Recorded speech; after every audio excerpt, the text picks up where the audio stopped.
Structure না, আমি যতদূর জেনেছি এটা স্যাংশন নিয়ে করা হয়েছে, এবং এটার কি মানে মেটেরিয়াল কি দিয়েছে না দিয়েছে সেটা জানার কথা আমার না, বা ওইখানে কোথায় হচ্ছে সেটা আমি জানতাম না।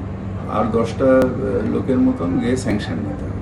আচ্ছা, স্যাংশনটা প্রথমে হলো ওনাদের এলবিএস বা ওনাদের যে আর্কিটেক্ট তারা প্ল্যান দেন, সেই প্ল্যান অনুযায়ী দেখে প্ল্যান স্যাংশনে যদি বড় বিল্ডিং হয় তাহলে সেক্ষেত্রে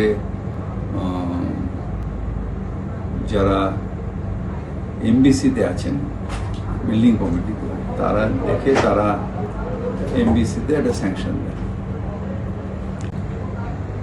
এই ব্যাপারে আমার জানা নেই, তার কারণ হচ্ছে যে প্ল্যান স্যাংশন হয় বিল্ডিং ডিপার্টমেন্ট থেকে, এবং দুর্ভাগ্যবশত আমি ইঞ্জিনিয়ারিং পড়িনি, আর প্ল্যান আমার কাছে আসারও কথা না। এমবিসি হয়ে প্ল্যানটা আসে। আমি জানি না উনি কি বিষয়ে বলেছেন, কিন্তু টেকনিক্যাল ব্যাপার হচ্ছে যে প্ল্যান স্যাংশন হয় কর্পোরেশনে। এই প্ল্যানটার ব্যাপারে আমার কোনো আইডিয়াই নেই যেটা ভেঙে পড়েছে।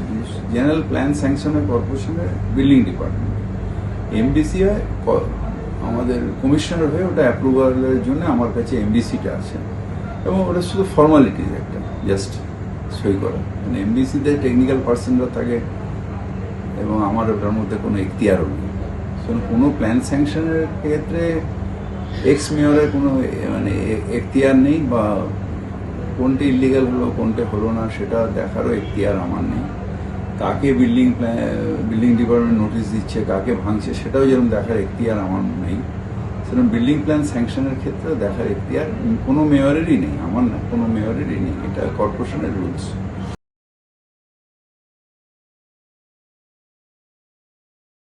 ফলো করুন theworld.in।